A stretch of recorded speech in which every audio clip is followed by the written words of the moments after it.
Bonjour à tous. Bonjour. Voilà, c'est mort, on ne voit plus rien. On ne voit plus rien du tout. Alors il va falloir parler fort. Qui a déjà Kafka? Oh, merci, magnifique. Qui a Kafka en prod? Super. Qui aime Kafka? Qui a eu quelques difficultés, un petit peu? Oh, quelques mains. Peut-être qu'on va voir des difficultés que vous avez déjà eues ou vous aurez potentiellement. Donc bonjour, je m'appelle Florent Ramière, je bosse chez Confluent. Jean-Louis Boudard, je bosse aussi chez Confluent en tant que Technical Account Manager. C'est quoi ton rôle déjà chez Confluent? Je suis Systems Engineer. Et non, ça ne s'appelle pas Sales Engineer. Donc, Kafka, ça sère à quoi? Très rapidement, est-ce que ça correspond à vos entreprises dans lesquelles vous êtes? Il y a des silos, c'est difficile. Bon, il y a des façons pour gérer les problèmes, les AI, les ESB. Potentiellement, Kafka est une solution. Pourquoi est-ce que les silos, ils existent? Alors, il y a un slide que Jean-Louis n'aime pas du tout, mais moi, je l'aime bien. C'est comment on explique la création des silos par la data gravity. Donc, en gros, il y a la data, et si on veut être très rapide, il faut mettre le service à côté de la data. Ben, oui, logique. Et si on veut avoir de la patate, genre des batchs, on met des batchs à côté de la data. Quelle surprise. Évidemment, il y a une flèche qui manque, c'est ma donnée, je ne veux pas ta donnée, c'est la mienne, c'est ma responsabilité. Donc Kafka, c'est une solution pour résoudre ce problème-là. Kafka comme système de bus central, le poumon de l'entreprise, c'est extraordinaire, on connecte tout le monde et c'est assez magnifique. Évidemment, Kafka, qu'est-ce que c'est? Ça va largement au-delà des brokers. C'est un écosystème. Ouais, c'est une plateforme complète. Donc il y a Kafka le broker, on va regarder ça aujourd'hui. Mais il y a également Kafka Connect, l'ETL, prendre les sources de données de maintenant, le mettre dans le buffer. Ce buffer de qualité, intéressant. Ou l'inverse, de prendre la donnée dans Kafka et de le mettre dans un système externe. Qui utilise déjà Kafka Connect aujourd'hui? Pas assez, c'est surprenant. C'est quand même vachement intéressant. En gros, c'est un logstash distribué, fault tolérante, qui gère le typage. Donc, on peut valoriser la donnée au fil de l'eau avec Kafka Stream. Bon, c'est pour les développeurs Java, Scala. Et rapidement, en fait, quand on enlève un peu le marketing, on fait souvent des choses assez simples au fil de l'eau. On peut les exprimer en SQL. Donc là, on a la version KSQL. Donc, on va être ETL, middleware de massage, intéressant. Processing de données, valorisation de la donnée en temps réel. Et on renvoie les résultats dans l'extérieur. Donc Kafka, c'est quoi? C'est un MOM, un Publish Subscribe. Un ETL, c'est du processus. Et également, c'est du storage, parce qu'on peut avoir une rétention infinie. Et comment ça marche alors, donc, sous le capot? Oui, enfin, il y a un truc vachement simple. En fait, tout ça, toutes ces propriétés, c'est basé sur un truc assez simple, c'est un commit log. C'est un tableau où on ajoute des éléments en séquence.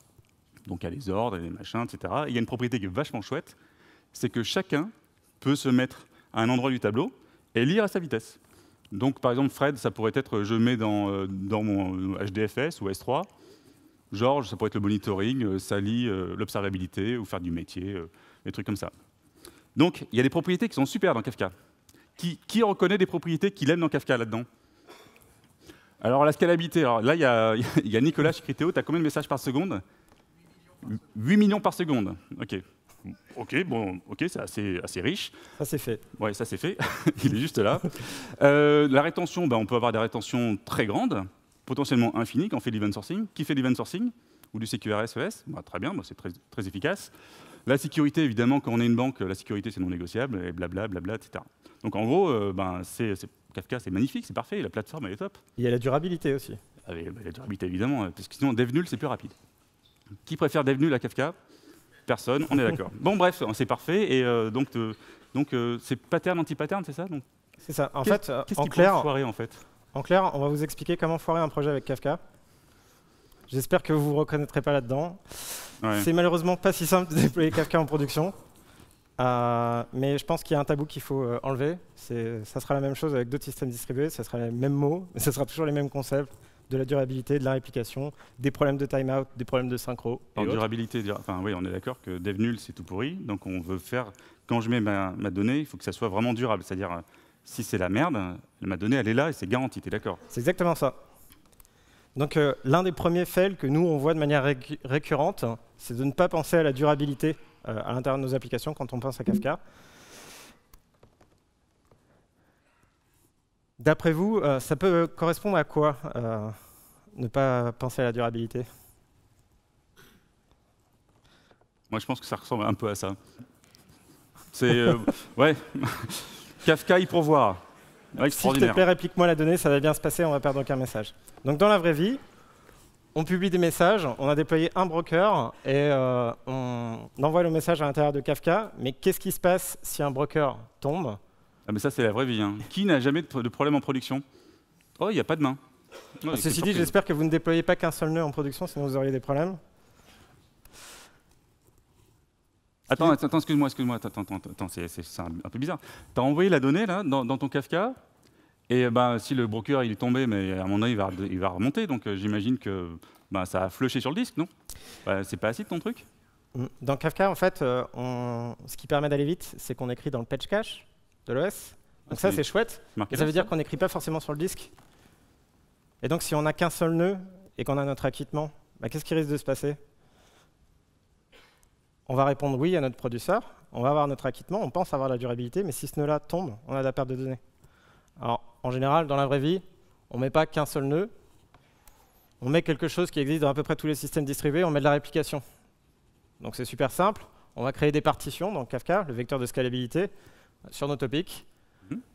Chaque partition aura un leader, ces leaders seront distribués de manière équitable à l'intérieur du cluster, et si un nœud tombe, parce que c'est la vie, on a des VM qui crashent, on a des disques qui crashent. Des surprises toujours variées. La production, elle se charge de te rappeler que la prod, c'est de la prod. Merci. Quelqu'un n'est pas d'accord avec ce que je viens de dire? La prod, c'est dur. On est bien d'accord, la prod, c'est dur. Et donc, qu'est-ce qui va se passer si un broker meurt? Eh bien, les leaders vont être déplacés sur les autres nœuds qui étaient synchro. Donc ça marche. Les leaders, petit rappel, c'est eux qui vont prendre en charge toutes les lectures, toutes les écritures, mais c'est aussi eux qui vont répondre à toutes les requêtes des followers qui ne sont pas leaders, qui veulent se synchroniser. Donc c'est un truc automagique là, avec Zookeeper, machin. Donc en gros, c'est cool. All good, nickel. Donc je mets de la réplication à 3, j'ai plus de problème de durabilité, c'est ça? Ça dépend. Ça dépasse. Ça dépend. Ça dépasse. Qu'est-ce qui va se passer à la production de données? Si on ne configure rien, quand on va produire un message, il va être reçu par le leader. On va avoir notre acquittement. La réplication n'est pas encore là. Pas de bol. Si le nœud qui est tout à gauche meurt, on a encore perdu notre donnée. Décidément, c'est vraiment pourri, Kafka. Oui, c'est dommage. On m'a vendu du rêve et tu me casses tout mon rêve là. Pourquoi? C'est exactement ce que j'ai expliqué tout à l'heure. Il y a un patch cache, on écrit en mémoire et c'est flushé sur le disque a posteriori.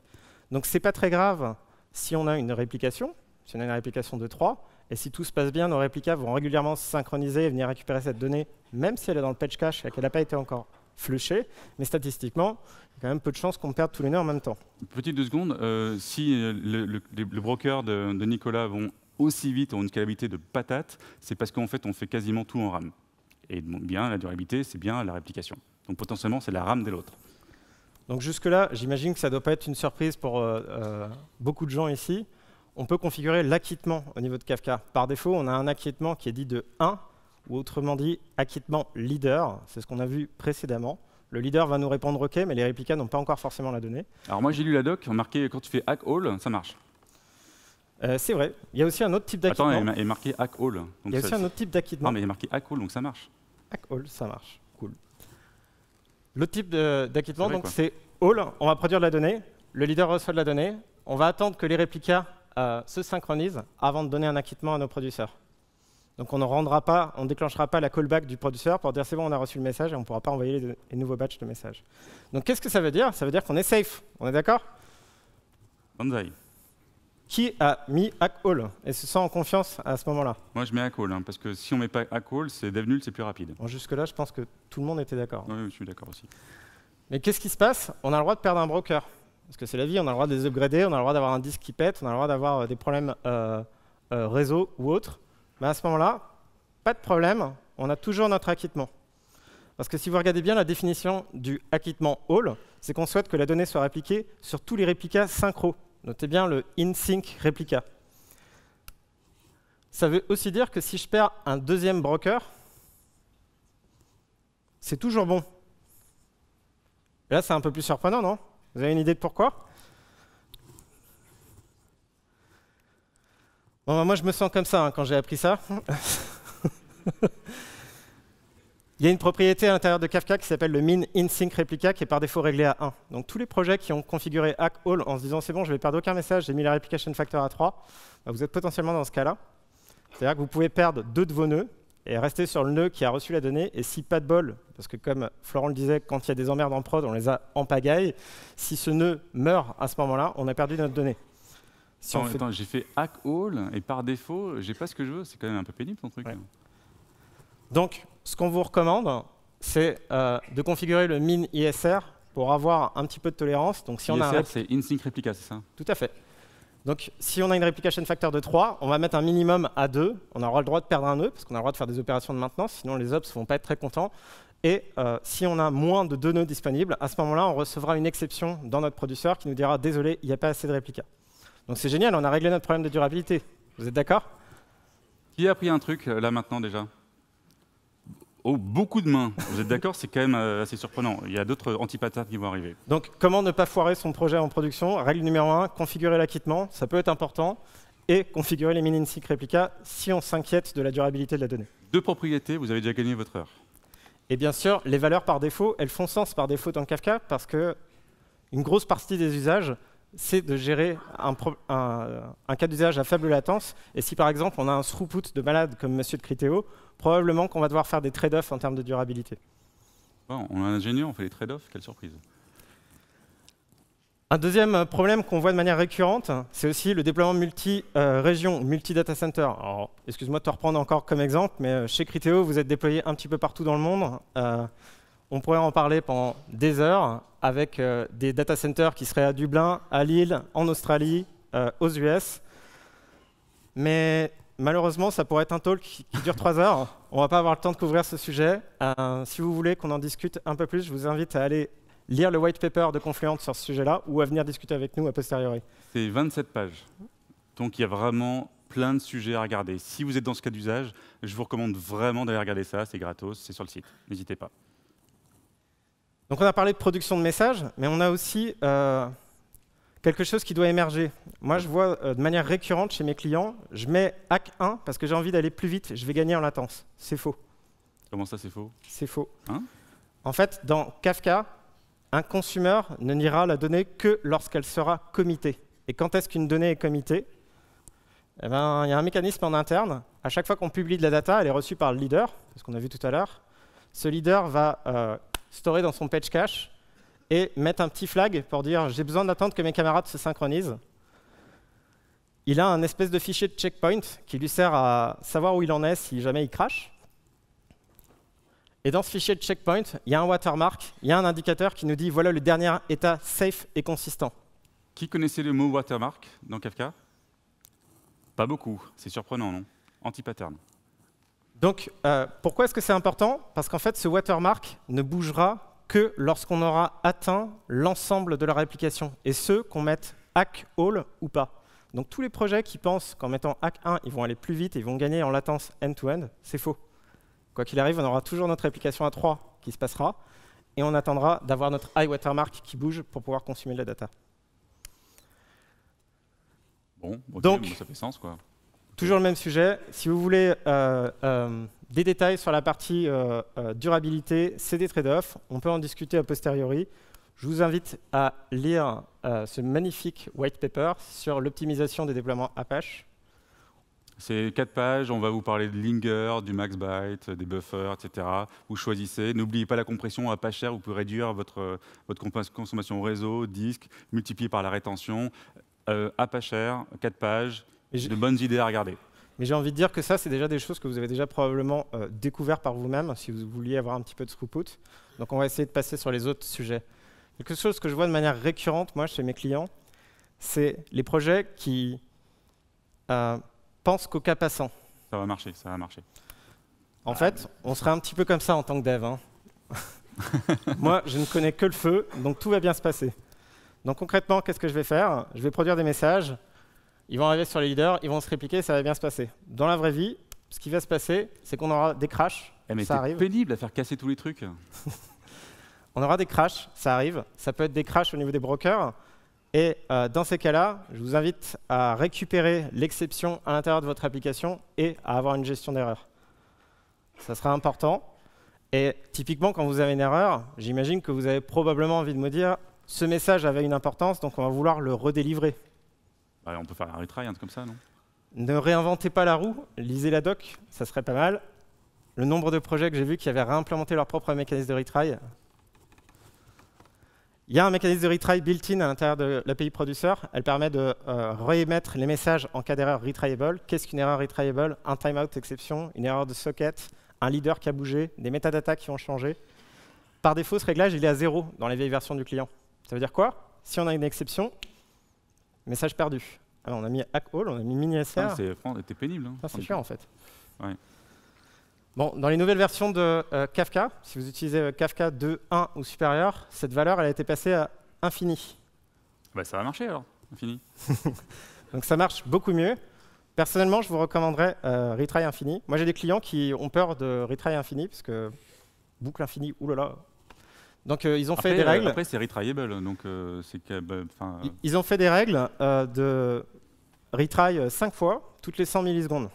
Donc en général, quand on a un broker qui s'arrête, qu'on a un problème de disque, qu'on a un problème de réseau, pas sûr que ça va marcher beaucoup. Qu'est-ce qui va se passer? Au bout des 5 fois, ce message il va être perdu. Et qu'est-ce qu'on en fait? Rien. Alors l'appli, en l'occurrence, elle avait géré. Elle a dit, si c'est la merde, je m'arrête. Ça marche. Happy pass.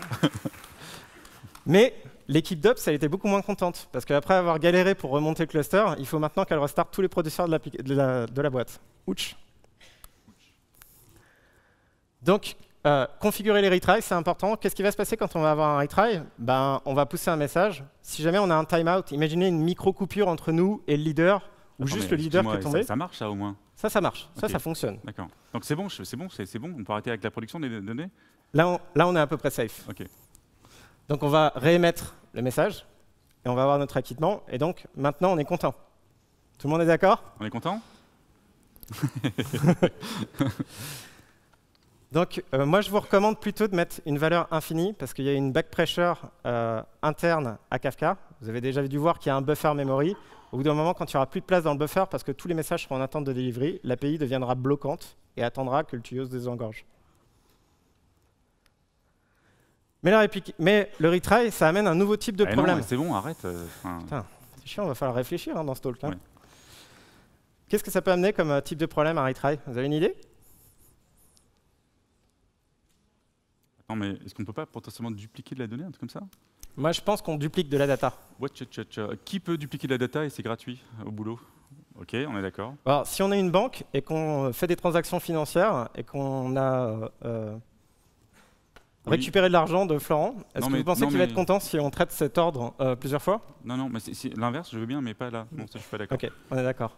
Donc pourquoi est-ce que ça va faire un duplicat? On va prendre un exemple hyper simple. Imaginez que vous êtes en train de produire des messages, donc il y a un cluster, il est distribué, etc. Vous avez envoyé la donnée au leader. Le leader a bien répliqué la data, mais pas de bol, il y a une micro-coupure entre vous et le leader. Vous ne recevez jamais l'acquittement. C'est bon, il y a un timeout, donc il y a un retry, ça. Le retry, on l'a mis à infini. Donc il y a un timeout, qu'est-ce qui va se passer? Votre appli va réémettre le message. Et donc là, dans ce cas de figure, qu'est-ce qui va se passer? Duplicat. Ah ouais, j'ai 2 messages à droite, là, c'est pénible. Bon, ça, c'est un cas simple. On peut aussi avoir le cas avec le système distribué. Donc, on avait envoyé sur le leader. Le premier follower a commencé à récupérer la donnée. Le deuxième, il n'est pas encore à jour. Pas de bol, le leader meurt. Ça arrive, hein. Qu'est-ce qui va se passer? Le deuxième broker, il était à jour. Il va être réélu leader, puisqu'on a vu qu'il y avait une réélection. Le troisième broker va pouvoir récupérer des messages. Mais d'un point de vue producteur, nous, on n'a plus de communication avec le broker 1. Donc, on n'a jamais reçu d'acquittement. Oups, on va réémettre un message. Donc, le broker 2 reverra un message. On aura créé un duplicat. Tu peux me donner des solutions? Tu veux nous expliquer des problèmes, s'il te plaît?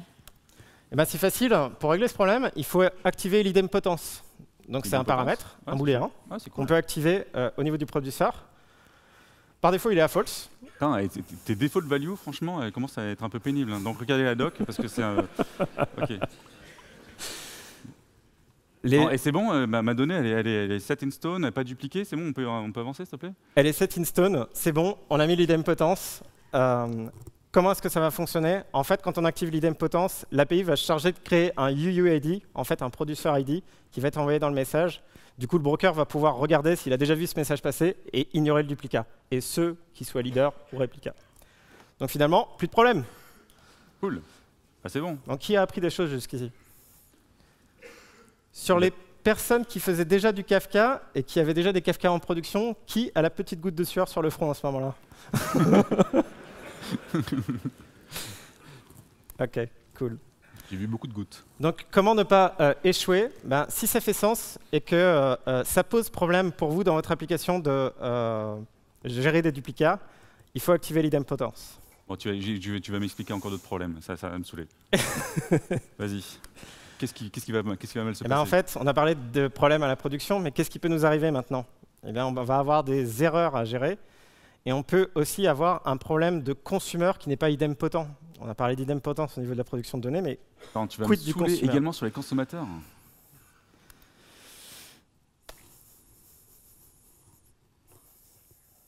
On est d'accord? On va avoir des moments difficiles hein, si on consomme 2 fois la donnée. On s'est fait chier, on a mis les mini-SR, les hacks, on a configuré les retries, l'idempotence. Et maintenant, on est en train de nous dire que si on se gourre côté consumer, on risque de relire de la donnée plusieurs fois. Ouais. Parce que dans Kafka, il y a différents modes de lecture, et le mode par défaut, c'est at least once. At least once, c'est bien ça, non? At least once, ça veut dire quoi? Ça veut dire qu'on va lire le message une fois, mais qu'on peut le relire si jamais il y a des soucis. Alors on peut forcer notre application à faire du at most once. Si jamais c'est la merde, on arrête l'application, donc on revient à des problèmes un petit peu comme tout à l'heure. Si jamais on a des erreurs, on revient à 0. Ou alors on peut activer l'exactly once. Alors déjà, on va se concentrer sur le premier sujet. Hein. Côté consumer, qu'est-ce qui se passe? On fetch des messages de Kafka. S'il te plaît, Kafka, est-ce que tu peux m'envoyer tous les messages dès qu'il y a de la donnée, pas plus de X? Super, on va récupérer un batch de messages. On va faire notre processing sur ce batch de messages et on va committer notre offset. Vous vous rappelez le fameux curseur de Sally et Fred au tout début. Et a posteriori, on retournera fetcher des messages. Donc on a fait avancer notre curseur. Donc concrètement, ça ressemble à quoi? Un consumer, ça ressemble à ça. C'est probablement ce que vous avez déjà dans vos applications. Ok, ça je comprends, ça c'est bon. Ça, je pige. Ah. Mais qu'est-ce qui se passe derrière ce pôle? Par défaut, dans Kafka, on fait de l'auto-commit. C'est-à-dire qu'on va aller committer notre offset toutes les 5 secondes. Okay. Donc, si on se retrouve dans une situation où notre dernier offset commité, c'était l'offset 1, on a récupéré un batch de messages, on a récupéré entre 0 et 500 messages par défaut, on est en train de les processer. Toi, tu vas casser mes jouets encore une fois. Ça va être pénible. Notre appli crash. Non, c'est pas grave. On va reprendre à partir du dernier point connu, le dernier offset sur lequel on lisait. Et ce dernier point connu, il n'a pas bougé. Donc je risque de reprocesser les messages 2, 3, 4, 5. Non, mais je vais faire des commits à chaque fois, comme ça, je n'ai pas de problème. Tu veux dire comme ça? Ah ouais, pas con, ouais. Moi, c'est une bonne idée, ça. OK. Moi, je pense que ça, c'est pas une bonne idée. Et c'est un anti-pattern que je vois souvent. Pourquoi? Parce qu'en fait, déjà, ça va ajouter de la latence. Donc, j'avais choisi Kafka, entre autres, pour faire du à peu près real-time. Et vous êtes en train de dire qu'à chaque fois que vous allez consommer un message, vous allez retourner voir Kafka pour lui dire... Genre, Nicolas, tu lui dis tes 5 millions de messages par seconde, à chaque message, tu fais un commit? Ça va pas marcher. Hein. Non, non. Donc il y a probablement, encore une fois, un trade-off. Deuxièmement, à chaque fois qu'on va faire cet appel, on va ressolliciter le broker pour lui donner une information qui n'est pas super importante. Avec les mini-SR et les machins, donc bref. Donc probablement qu'on prendra ce commit sync et qu'on ne le fera pas à chaque message, mais qu'on le fera en dehors de notre batch de messages. Bon là, encore petite anecdote, hein, un client qui a eu la brillante idée de mettre le commit sync juste après le for. Qu'est-ce qui se passe? J'imagine des trucs pas cool. Tout le monde ne s'appelle pas Criteo, et quand on a un message par heure, j'exagère un petit peu, hein, on va faire un poll dans Kafka qui va nous donner rien, on ne va pas rentrer dans le for, et on va committer. Résultat, une production qui commit toutes les 7 millisecondes. Le plus gros producteur de la plateforme, c'est le commit. Bravo. Mais c'est scalable Kafka, donc c'est magnifique, ça tombe bien, c'est nickel. Donc faites gaffe à ça, essayez de ne pas committer régulièrement. Ça ne va pas de toute manière régler vos problèmes d'exactly once, parce qu'en fait, il y a un petit tabou qu'on n'a pas dit. Tu vas encore me poser des problèmes que j'ai pas. Il y a un petit tabou qu'on ne s'est pas dit, c'est si on a traité nos messages, qu'on soit dans le for ou en dehors du for avec notre commit sync, si notre appli crash, et c'est la vraie vie, on est en train de streamer de la data, juste avant de committer, on va retomber au problème initial de devoir reprocesser des messages. Donc moi, mon avis, c'est que vous ne devriez pas essayer de lutter contre exactly once. Partez du principe que ça ne devrait pas être un sujet de retraiter un message. Pensez votre application comme ça. Si vous voulez le faire autrement, il faut utiliser exactly once. On a parlé tout à l'heure de producer idempotent. Il y a aussi une notion de transaction. Mais une transaction, il va falloir démarrer un début, une fin. Et probablement que cette transaction devra couvrir la production de nos messages et être synchro avec la consommation des messages. Ah oui, on produit un message dans Kafka, mais il aura de sens et il ne pourra être consommé par quelqu'un que lorsque moi j'aurai fait avancer mon curseur. Sinon, si je crash, back to square one. Kafka Stream, ça fait ça, je crois. Et donc, soit vous le faites à la main, ça nécessite du code, de réfléchir, et je pense que vous avez autre chose à faire que lire les 4700 pages de la documentation d'Exactly Once pour savoir faire ça de manière robuste. Soit vous vous appuyez sur Kafka Stream, qui propose de faire ça pour vous, à votre place, en gérant en plus une autre dimension. Dans Kafka Stream, il y a des state stores, une petite base de données locale, et si jamais on a des messages qui ne seraient pas committés, au sens transaction, on pourrait aussi rollbacker ce qui se passe dans le state store. Il ne faut pas oublier qu'il y a une propriété à mettre. Il y a une seule propriété à mettre contre quelque chose qui nécessiterait potentiellement du code, des efforts supplémentaires de votre côté. Qui a appris des choses jusque-là? Ok, bah, quasiment tout le monde. Youhou. On en a aussi un petit peu parlé. Les exceptions, bah, finalement, on va configurer un nombre de retries. Donc, Jean-Louis, Florent nous ont dit infini, c'est pas mal. Hein. Ouais, infini, moi, j'ai pas confiance. Moi, tu m'as convaincu. Hein. Moi, j'ai pas confiance, je vais mettre 5. Je te fais pas confiance à toi, c'est celle, je te rappelle. Donc, on risque à un moment d'avoir des exceptions, des timeouts, des not enough replica exceptions si on a bien configuré nos mini-SR. Et ces exceptions, c'est des exceptions, il va falloir les gérer. Et devinez quoi? Comme vous avez bien sûr lu la Javadoc et la SuperDoc de Kafka, vous utilisez cette API, n'est-ce pas? Qui utilise cette API aujourd'hui? Ok, très bien. Une personne, cool. Donc, quand on produit des messages, bah, super. Mais il n'y a pas la callback. Comment est-ce qu'on va être notifié si jamais on a un timeout? Comment est-ce qu'on va être notifié si jamais il n'y a plus assez de réplicas? Et ben dans ces cas-là, /dev nul. Dev nul, non, c'est pas bien ça. Moralité, vous avez probablement envie d'implémenter cette callback qui vous forcera à gérer l'exception. Et à l'intérieur de cette gestion d'exception, bah, ça sera un petit peu à vous de réfléchir. Qu'est-ce que je souhaite faire? On ne peut pas prévoir tous les cas possibles, c'est impossible. Il peut y avoir des problèmes de sérialisation, des problèmes de réseau, des problèmes de lenteur, vous avez quitté le groupe, etc. Encore tout cassé, c'est pénible. Pour faire simple, ah oui, il a tout pété. On est dans un système distribué. Donc des erreurs, on peut en avoir à tous les niveaux. Au niveau des brokers, parce que les leaders bougent, on peut en avoir au niveau des consumers, on peut en avoir au niveau des producteurs. Donc, essayez de penser à ça dès le début. Comment est-ce que je vais gérer un message que je n'arrive pas à délivrer? Comment est-ce que je vais gérer un message que je n'arrive pas à lire? Ah oui, vous étiez en train de faire du JSON avec votre équipe d'à côté, et subitement, il a décidé de mettre du protobuf. Bah, l'appli, elle ne va pas aimer. Comment est-ce qu'on gère ce cas-là? Et vous avez déjà entendu parler du concept de poison pill? Pas trop, manifestement. Donc, petite histoire. De temps en temps, il pourrait arriver qu'on publie des messages qui ne soient pas exactement au format où on les attend. Typiquement, on est en train de troubleshooter et dans un élan de bonne intention, on a fait un Kafka console producer, on a mis un message en plein milieu de l'appli pour tester un truc. Et là, notre appli qui était habituée à lire du JSON, elle voit un morceau de texte qui ne veut rien dire. Qu'est-ce qui va se passer? Jackson n'est pas d'accord. Hein, ça. Bref, il faut s'occuper des schémas sûrement, la gouvernance des types, schema registry, etc. On va y revenir. Donc déjà, configurer les retries. Côté producer, ça vous aidera sur les sujets. Et si jamais vous n'arrivez pas à poler, bah, Kafka il a le droit d'avoir eu un oups à ce moment-là. Il va falloir réessayer. Si jamais vous voulez configurer les retries côté producer, on en a parlé. Utilisez des retries infinis, max value. Ce que je vous recommande, moi, c'est en cas d'exception, si jamais on a atteint ces retries ou on est sur une exception qu'on ne connaît pas, c'est d'en faire quelque chose. Donc un pattern assez connu dans d'autres solutions de messaging, c'est de faire une dead letter queue. Bah, d'ailleurs, elle n'est pas dans Kafka Connect? Ça existe par exemple dans Kafka Connect, en effet. Si vous êtes dans votre propre application, il va falloir écrire vous-même cette gestion d'erreur. Donc dans la callback, on ira produire dans un topic d'erreur. Et ce que je vous invite à faire, c'est de mettre un maximum de contexte à l'intérieur du message. Vous ne faites pas chier avec les trucs de sérialisation, sérialisez tel quel. N'oubliez pas qu'on peut avoir des problèmes de sérialisation. Donc, probablement que si vous avez une exception, le mieux à faire, c'est de la republier telle que vous l'avez lue, en byte array, en avro, whatever. Mais en tout cas, récupérer le contexte. Quel est le nom de l'application? Quelle est la version? Quelle était l'exception? On peut utiliser les headers pour ça, c'est ça? Et donc, on pourrait mettre tout ça dans des headers Kafka. Ça servirait à quoi de faire ça dans un topic? De la reprise sur erreur. On pourrait tout à fait avoir déjà un Kafka Connect qui pourrait prendre cette donnée et mettre ça dans Elasticsearch pour avoir conscience qu'on a des erreurs en production. Parce que le nombre de projets qui font des dead letter queues, mais personne ne les regarde. Ça, c'est vu.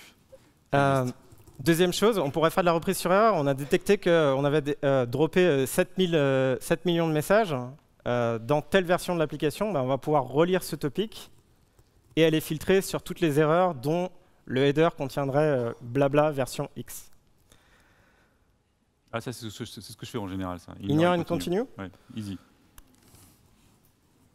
C'est plutôt une bonne idée. Donc, ah, cool, j'en ai moins une. De temps en temps, ça peut faire sens de juste loguer l'erreur au hasard, parce que tout ça, c'est récursif. Si vous avez un problème d'infrastructure, que vous êtes en train de dire « si j'ai une erreur, je réécris dans Kafka et Kafka n'est pas là », Ah oui, tiens, effectivement, je n'avais pas pensé à ça. Je vais faire du logger, alors. Mais à minima, pour vous, en dev, pour voir les messages, regardez ce qui se passe. Loguer, ça peut être pratique. Perso, à choisir entre les deux, je préfère passer par un topic, parce que je sais que je sais lire un topic en console, à la main, avec des outils, et je peux faire du reprocessing. Il n'y a pas de solution magique. Désolé de vous l'apprendre. Gérer les exceptions. Je vous invite à aller voir le blog de Uber, qui avait fait un magnifique article, qui est un peu vieux, il doit dater de 2015 ou 2016, sur toute leur gestion d'exceptions et de poison pill. Ça donne des axes de réflexion sur ce qu'on pourrait faire. Donc le poison pill, c'était des trucs avec les formats, les machins, c'est ça? Exactement. Donc, on a parlé d'erreurs réseau, on a bien configuré notre infra, maintenant tout se passe bien. Niveau durabilité, on est bien, on a géré l'exactly once, on a géré l'atleast once, super. Qu'est-ce qu'on peut avoir comme autre emmerde? Tu vas casser mes messages, toi, je parie. Eh bien, vous avez déjà entendu parler de gouvernance? Alors, c'est pas très drôle, mais c'est sacrément utile. En fait, bosser en équipe, c'est un petit peu bosser comme ça. Il y a un producteur, un consumer. C'est bien découplé.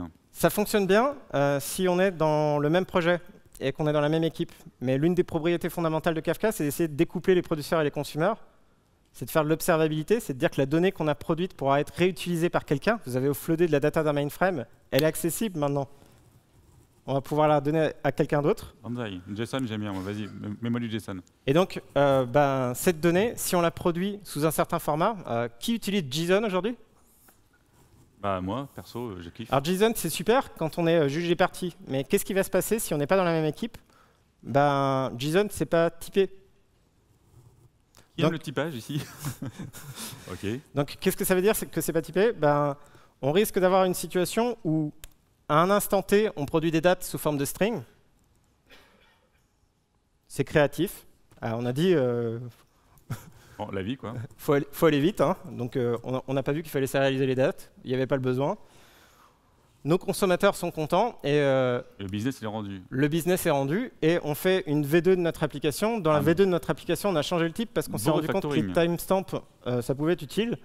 Et donc, on va publier des timestamps. Et bizarrement, une string, ça ne ressemble pas à un timestamp, même s'il y a des solutions pour le parser. Mais votre consommateur qui n'était pas au courant, il risque de se péter la gueule sur le sujet. Ça ne va pas le faire. Et vous allez remplir votre dead letter queue. Donc, comment est-ce qu'on peut régler à ce problème? Il faut toujours garder à l'esprit qu'à chaque fois que vous faites un changement dans le producteur, on peut impacter les consommateurs. Donc, une solution qu'on propose dans l'écosystème de Confluent, et c'est open source, c'est la schéma registry. C'est un référentiel qui va dire j'ai des référentiels de structure Avro. Pourquoi Avro? Parce que c'est un format binaire, parce que c'est optimisé, parce que ça gère des évolutions de schéma. Et je suis désolé qu'on ne supporte pas aujourd'hui Protobuf, mais il y a le support de Protobuf et JSON Schema qui devrait arriver au milieu de cette année, ou fin d'année probablement. Et à quoi ça va nous servir? Quand on va produire un message qui est maintenant structuré, avec une définition qui est confiée à un tiers. Et donc, le consumer qui ne me connaît pas va pouvoir aller consulter ce tiers, cette schéma registry, pour dire « j'aimerais découvrir le typage et la structure de cette donnée ». Et le gros intérêt, c'est que ces schémas ont de l'évolutivité et de la compatibilité. Donc, on va pouvoir dire qu'un schéma V1, avec des noms, des prénoms, une date de naissance, va pouvoir avoir un comportement de compatibilité ascendante ou descendante dans le cas où on change de type pour que nos consommateurs ou nos producteurs soient toujours contents et qu'on ne pète pas toute notre chaîne. Ah mais ça peut être plus riche, je crois qu'on peut faire du backward compatible, forward compatible, transitive forward, transitive backward. C'est quoi transitive forward, backward? C'est pénible, il faut regarder la doc. Il y a un tableau, mais le tableau sur Avro, je n'ai pas compris. Il y a sur la doc de confluent.io, j'ai un tableau qui est plus facile à comprendre. Il faut le lire. Donc, encore une fois, si vous travaillez dans des projets où vous partez... Sur Avro, c'est imbitable le truc. Si vous voulez réussir vos projets avec des producteurs et des consommateurs qui ne seraient pas forcément dans la même équipe, même s'ils sont à 5 mètres, je vous assure que c'est vrai, utiliser des schémas, ça risque de vous aider. Un autre problème assez courant, c'est les vilains méchants hackers. On ne refait pas la blague d'hier, s'il te plaît. T'as un t-shirt aussi, c'est sûrement toi. On va publier de la donnée et on est content, on est le seul producteur de cette donnée. Et malheureusement, un vilain méchant est en train de publier dans le même topic ou est en train de lire dans le même topic et on n'a probablement pas envie de faire ça. Donc on va faire quoi? On va mettre des ACL, on va mettre de la sécurité, on va mettre des quotas. Donc typiquement, quand tu as une banque, j'imagine que ça, tu en as besoin, c'est ça? Ouais. Qu'est-ce qui pourrait se passer dans la vraie vie? J'ai pas mis de sécurité, j'ai pas mis d'ACL parce que j'ai dit c'est bon, on a une startup, ça va bien se passer. Et j'ai démarré une application en mode copier-coller. Elle a exactement. Je parie que c'est mon application, j'ai fait une boulette. Et je suis en train de bourriner Kafka, mais à la chacal, parce que je me suis trompé et parce que ça arrive. Ça? Elle a exactement le même groupe ID que celle de Florent. Et elle lit exactement le même topic, sauf que lui, il gérait des transactions financières. Moi, je dois faire de l'antifraude. Pas de bol, on est dans le même groupe. Je suis en train de lire ces messages à sa place. Moi, je ne suis pas d'accord. Et tu reviens, genre, je suis un bourrin et je suis en train de utiliser toutes les ressources du cluster. Peut-être que tu as envie de me dire, non, t'es sympa, mais toi, je te limite à 200 mégaoctets par seconde, ou 1 giga, ou quand tu écris Théo, des gigas. Exactement. Imaginez, on est deux sur ce topic, et Florent est en train de produire 4 messages par seconde. J'en produis 18 millions. J'ai probablement envie d'avoir une priorité sur Florent parce que j'ai un chiffre de 18 millions, mais lui, c'est la donnée qui rapporte du pognon à la boîte. Donc on va peut-être le laisser passer en priorité. On va faire du throttling et mettre des quotas. Et évidemment, il y a du TLS, des ciphers de psychopathes, encryption partout, évidemment. Ok, ça me va. Bon, ça va? On se sent un peu mieux là? Alors moi, je vois les slides, on en a encore plein. Qui n'a pas installé Kafka en prod un samedi soir?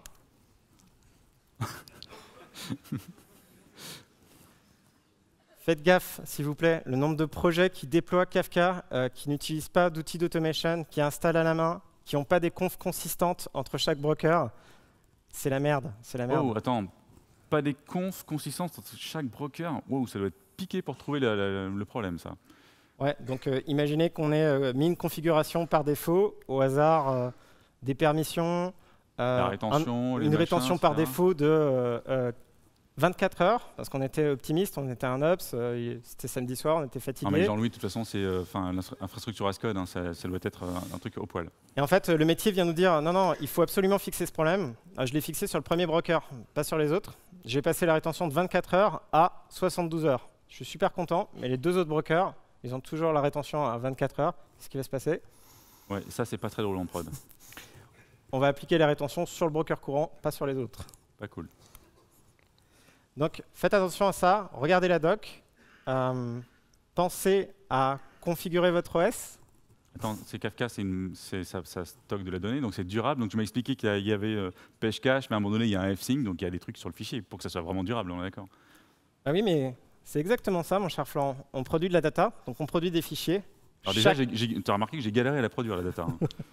Ouais, c'est bon, c'était simple quand même. Tu as suivi le talk à Devox, c'est bien passé. Donc, on a produit de la donnée dans Kafka, on a des topics. Chaque répertoire que vous voyez correspond à une partition dans un topic et la sous-arborescence correspond à la structure qui correspond à vos messages. Les index, quel offset à quelle position du fichier, le point log, là où il y a votre donnée métier. Tu vas me parler d'Easy Node. Et plein de choses. Mais potentiellement, si j'ai décidé de mettre une rétention à 1 an, je risque d'avoir un paquet de fichiers. Et sous Unix, il y a des limites, si je vous assure. 1024 par défaut ou 4000, ça se règle. Le nombre de projets qui se prennent un too many open file quand ils installent un Kafka, un Elasticsearch, un Cassandra, parce que démystifions le truc, hein, c'est pas la faute à Kafka, on stocke juste de la data. Réglez votre OS, c'est important. Et dans Kafka, comme d'autres propriétés Big Data, on s'appuie sur le cache de l'OS, on en a parlé, c'est le mmap, et vous savez quoi? Il est aussi limité. Il est limité à 65 000, et donc si jamais un jour vous voyez sur une solution Big Data du enable to mmap, c'est probablement que vous avez... me dire, va regarder la doc, c'est ça? Exactement. Ok. Bon, bah ok, très bien. Bon, next alors. Okay. Mais on peut aussi avoir des problèmes au niveau de Zookeeper. Hein, on parle beaucoup de Kafka depuis tout à l'heure, mais qu'est-ce qu'on pourrait avoir comme emmerde avec Zookeeper? Il y a quoi dans Zookeeper déjà, Florent? Alors je sais pas, mais il y a un mec qui a dit Zookeeper c'est ta grand-mère, tu le mets au coin du feu, tu mets des SSD ou des garanties, elle te fait pas chier, c'est ça? Ok, next. Je crois que c'était moi. Vous pouvez venir en discuter avec nous sur le stand. Ne pas comprendre l'ordre dans Kafka, c'est un sujet qui revient de manière récurrente. On n'a pas utilisé de clé. On a de la data qui arrive dans le désordre. Comme on parallélise, dans quel ordre on lit notre donnée? Si on n'y a pas pensé, on risque d'avoir des soucis. Si ça fait sens métier. Ne pas avoir de monitoring. Quelle horreur, quelle horreur. C'est un système nerveux central, il n'y a pas de monitoring, mais ouais, non, c'est non négociable. Il doit y avoir du monitoring. Combien de personnes qui ont des Kafka en prod ont du monitoring aujourd'hui? Pas assez. De la différence, elle est gigantesque. Enfin, messieurs, dames, réfléchissez.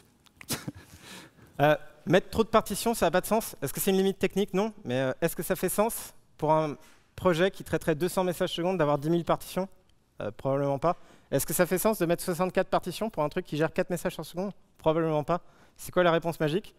Vous en discutez avec nous tout à l'heure? Il n'y a pas de réponse magique, de toute façon on n'est même pas d'accord ensemble. Pas assez de partitions, c'est aussi un vrai sujet qui revient de manière récurrente. Bah oui, à un moment, si on met tout dans une seule partition, on a déjà vu ça chez un client. Il y a un ordre parfait. Mais en revanche, ça va de à l'heure. Okay. La clé de partition, on a dit que la clé de partition servait à mettre de l'ordre, mais c'est important de bien la réfléchir, parce que tout comme d'autres solutions, si on s'est gouré sur notre clé de sharding, et que tous les événements vont sur la partition 1, ça ne va pas nous faire marrer, surtout l'ops qui est derrière. C'est un sujet à réfléchir, pensez-y. La confusion topic versus partition. Alors typiquement, j'ai 50 000, j'ai 300 clients, je crée 300 topics alors, c'est ça? Ouais, c'est peut-être pas une bonne idée. Il aurait peut-être mieux fallu créer un topic client et utiliser comme clé l'identifiant de ton client. On aurait pu répartir la charge. Ah oui, et avec la clé, en fait, chaque client sera bien ordonné. Donc ça exactement. Ok, je comprends. Un autre pattern qu'on voit de manière récurrente, tout à l'heure on a vu dans le consumer, on poll de Kafka, on récupère un batch de messages, on le processe, on fait notre truc métier et on commit. Et alors du coup, si dans le poll, on fait un truc qui n'arrive jamais, appeler un système externe. Au hasard, appeler un web service. Un web service legacy qui prend 800 millisecondes. Qu'est-ce qui va se passer si on regarde notre latence, parce qu'à un moment on a choisi aussi Kafka pour ça, on va regarder notre consumer et on va dire à T0, j'ai pas de latence. Je lis le premier message dans ma boucle for, qui n'a rien à voir avec Kafka. Hein. J'ai déjà 800 millisecondes dans la vue, je lis le deuxième message, je rajoute 800 millisecondes dans la vue. Attends, ça va être de pire en pire, c'est ça? Exactement, et à la fin vous êtes capable de traiter 2 messages par seconde et vous dites c'est quoi cette merde? Ouais. Et il y a un autre truc là, tu m'as Kafka Stream Exactly Once, tu m'as fait activer le truc, comme ça c'est magique. Et là, dans ton Kafka Stream, tu as fait une modification d'une base de données externe. Donc il y a un transaction manager, ça marche nickel, c'est ça? Non, l'Exactly Once, il faut casser le mythe. C'est quelque chose qui fonctionne de Kafka à Kafka. On garantit une cohérence entre 2 topics, entre un offset de lecture, entre un offset d'écriture. Mais à partir du moment où on fait venir un système externe, un Cassandra, un JDBC ou autre, les transactions qui existent à l'intérieur de Kafka ne sont pas des transactions acides. On ne fait pas du two-phase commit avec le système externe, donc c'est compliqué. Le faire à l'intérieur de votre appli, est-ce que ça fait sens? Oui, mais on va retomber sur exactement ce pattern. C'est un pattern d'ingestion. C'est un anti-pattern d'ingestion qu'on voit de manière récurrente. Peut-être que l'une des solutions, c'est d'inverser la tendance, c'est de dire je ramène la donnée dans Kafka. Bizarrement, tout est dans Kafka. C'est ça? C'est le truc, l'ETL. Par exemple, regardez, vous streamez des transactions, vous avez un référentiel de client ou un référentiel de compte. Est-ce que ça fait sens de dire qu'à chaque transaction de carte bleue à l'échelle d'un pays, On va aller faire coucou dans le référentiel pour savoir à qui appartenait le compte. Probablement pas. Si on avait inversé la tendance, c'est qu'on avait dit cette base de données qui contient la liste des clients est répliquée dans Kafka via Kafka Connect ou whatever. Ça veut dire que cette donnée, elle est maintenant locale. Je peux la streamer. Je peux la joiner via des outils comme Kafka Stream. Il nous reste 19 secondes. Des questions?